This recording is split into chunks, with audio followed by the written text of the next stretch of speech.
జనసేన పార్టీని మరోసారి గాజు గ్లాస్ గుర్తు టెన్షన్ పెడుతోంది. ఈసీ జారీ చేసిన ఆదేశాలతో జనసేనకు సింబల్ తలనొప్పులు మొదలయ్యాయి. ఈసీ తీసుకున్న ఆ ఒక్క నిర్ణయం ఎన్నికల టైంలో టీడీపీ జనసేన కూటమి మరో సమస్యగా మారింది. జనసేన అభ్యర్థులకు గాజు గ్లాస్ గుర్తును కేటాయించిన ఈసీ ఆఖరిలో చిన్న ట్విస్ట్ ఇచ్చింది. దీంతో టీడీపీ జనసేన కూటమికి కొత్త తంట వచ్చినట్టు అయింది. సిఎంఆర్ షాపింగ్ మాల్ మన హైట్ నగర్ లో భాగ్యలతా కమాన్ పక్కన ఫిబ్రవరి 29న ప్రముఖ సినీ తారలచే గొప్ప ప్రారంభం.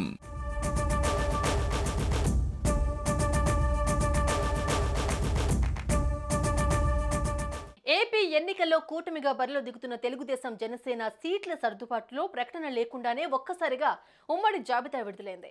ప్రజల ఆశీర్వాదంతో ఉమ్మడి అభ్యర్థుల ప్రకటన పేరుతో జాబితా విడుదలైంది. ఇందులో ఉమ్మడి గుర్తును కూడా డిజైన్ చేశారు. తొలి జాబితాలో ఏకంగా 118 స్థానాలకు అభ్యర్థులను ప్రకటించారు. ఇందులో 94 మంది తెలుగుదేశం అభ్యర్థులు కాగా జనసేన నుంచి 24 మంది అభ్యర్థులను ప్రకటించింది. జనసేన అధినేత పవన్ కళ్యాణ్ పదే చెబుతున్న మాట ప్రభుత్వ వ్యతిరేక ఓటు చీలకూడదు. అయితే ఇప్పుడు టీడీపీ జనసేన పార్టీలకు తలనొప్పి పెట్టే విధంగా ఈసీ ఓ నిర్ణయాన్ని వెల్లడించింది.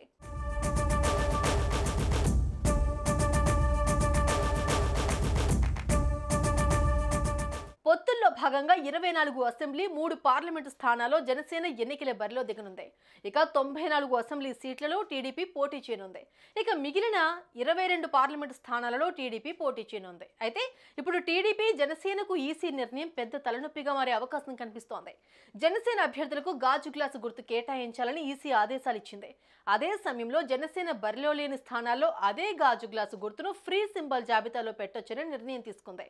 మిగిలిన 151 అసెంబ్లీ 22 ఎంపీ సీట్లలోనూ గాజు గ్లాసు గుర్తుపై స్వతంత్రులు పోటీ చేస్తే టీడీపీ జనసేనకు తీవ్ర నష్టం తప్పదు. అలా జరిగితే పొత్తులో భాగంగా టీడీపీకి పడాల్సిన జనసేన ఓట్లు భారీగా స్వతంత్రులకు పడే ఛాన్స్ ఎక్కువగానే ఉంటుంది. పొత్తును దెబ్బ కొట్టాలనే ప్రయత్నాలు ఇతర పార్టీ నేతలు పూనుకుంటే గనుక స్వతంత్రులు పోటీ చేసి జనసేన ఓట్లను టీడీపీకి వేయకుండా ఉండే విధంగా చేసే ఛాన్స్ అధికంగా ఉంది.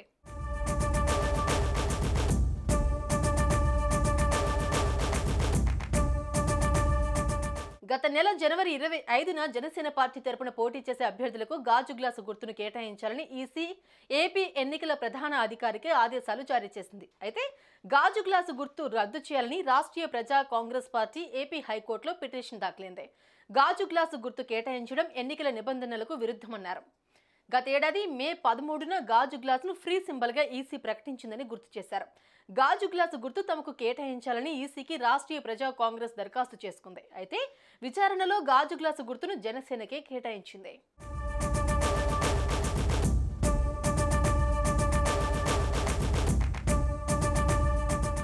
మరి పొత్తు తమకు బాగా కలిసొస్తుందని, ఖచ్చితంగా అధికారంలోకి రావడం ఖాయమనే ధీమాలో ఉన్న టీడీపీ జనసేన పార్టీలకు ఈసీ తీసుకున్న నిర్ణయం అనుకూలంగా మారుతుందో ప్రతికూలంగా మారుతుందో చూడాలి.